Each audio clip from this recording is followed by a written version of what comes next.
देखिए, आर्यभट्ट का नाम जब भी आता है ना, तो सबके जहन में एक ही चीज घूमती है। लेकिन उनकी कहानी सिर्फ एक नंबर की नहीं है।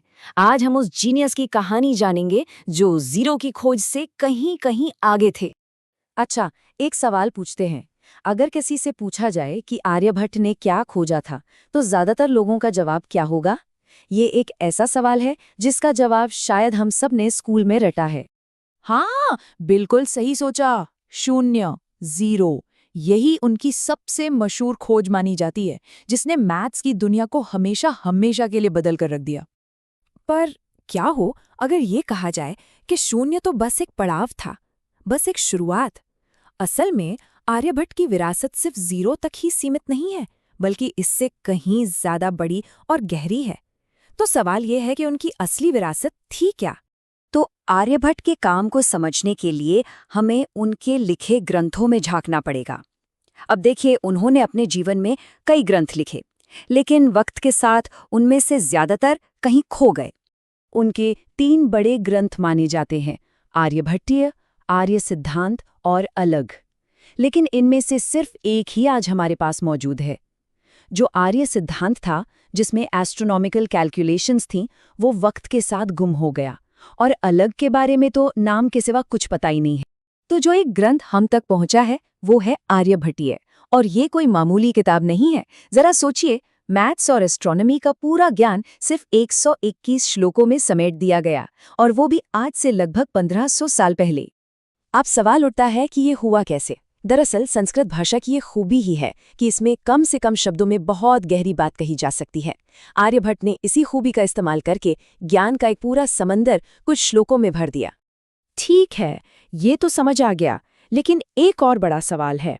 अगर सब कुछ कविता और श्लोकों में लिखा था, तो फिर मैथ्स के फॉर्मूले और नंबर्स कहाँ थे? ये अपने आप में एक बहुत बड़ी चुनौती थी, है ना? मतलब बिना अंकों का इस्तेमाल किए आप बड़ी-बड़ी कैलकुलेशंस और फॉर्मूले कैसे बता सकते हैं? यहीं पर आर्यभट्ट का असली जीनियस चमकता है। तो इसके लिए उन्होंने एक कमाल का सिस्टम बनाया। इसे एक तरह का प्राचीन इंक्रिप्शन समझ लीजिए। इस सिस्टम में नंबर्स को संस्कृत के अक्षरों और शब्दों में कोड कर दिया जाता था। इससे कितना भी बड़ा या कॉम्प्लेक्स नंबर हो, उसे आसानी से लिखा और बोला जा सकता था। और पता है सबसे हैरान करने वाली बात क्या है? उन्होंने इस पूरे कॉम्प्लेक्स सिस्टम को समझाने के लिए सिर्फ 2 लाइनें लिखीं, बस 2 लाइन का श्लोक। इससे उनकी काबिलियत और संस्कृत भाषा की वैज्ञानिकता दोनों का पता चलता है। तो चलिए इस प्राचीन कोड को डीकोड करते हैं और देखते हैं कि आर्यभट्टीय के अंदर क्या छिपा है, क्योंकि यहीं हमें मॉडर्न मैथ्स की जड़ें मिलती हैं। ये पूरा ग्रंथ ये 4 हिस्सों में बटा हुआ है। इसमें टाइम की कैलकुलेशन से लेकर ज्योमेट्री, अलजेब्रा, ग्रहों की पोजीशन और यहाँ तक कि ट्रिग्नोमेट्री जैसे विषय भी शामिल हैं। मतलब उस जमाने का एक पूरा एनसाइक्लोपीडिया था ये। एक और दिलचस्प बात बताएं, फिजिक्स का एक बहुत बेसिक फॉर्मूला है, speed is equal to distance upon time. ये फॉर्मूला भी सबसे पहले आर्यभट्टीय के श्लोकों में ही मिलता है। ये एक ऐसी खोज थी जो अपने वक्त से बहुत बहुत आगे थी। अच्छा, पाई पाई के बारे में तो कौन नहीं जानता। आर्यभट्ट ने पाई की वैल्यू 4 डेसिमल प्लेस तक यानी 3.1416 एकदम सटीक कैलकुलेट की थी।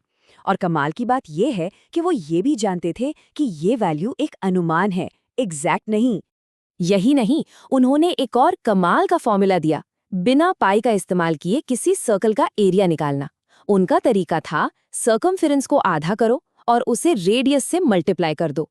कितना सिंपल और कितना सटीक। लेकिन शायद इन सब से भी बड़ी जो उनकी देन है, वो है साइन फंक्शन। ये मॉडर्न ट्रिग्नोमेट्री की रीढ़ की हड्डी है। आज की टेक्नोलॉजी इसके बिना सोची भी नहीं जा सकती, और इसकी जड़ें सीधे सीधे आर्यभट्टीय से जाकर जुड़ती हैं। वैसे साइन शब्द का सफर भी बड़ा मजेदार है। ये आर्यभट्ट के संस्कृत शब्द जा से शुरू हुआ, जिसका मतलब होता है धनुष की डोरी। फिर ये शब्द फारसी में जीबा बना, फिर लैटिन में साइनस, और आखिरकार अंग्रेजी में साइन बन गया, जिसे आज हम सब इस्तेमाल करते हैं।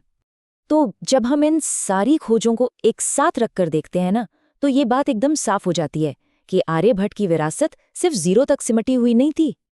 तो एक बार फिर से देखें, शून्य के अलावा उन्होंने दुनिया को क्या क्या दिया?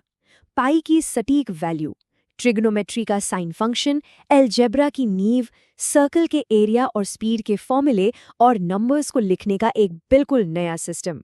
सोचिए, उन्होंने ट्रिग्नोमेट्री जैसे विषय की नींव उस जमाने में रख दी थी जब दुनिया के दूसरे हिस्सों में इस पर काम शुरू भी नहीं हुआ था।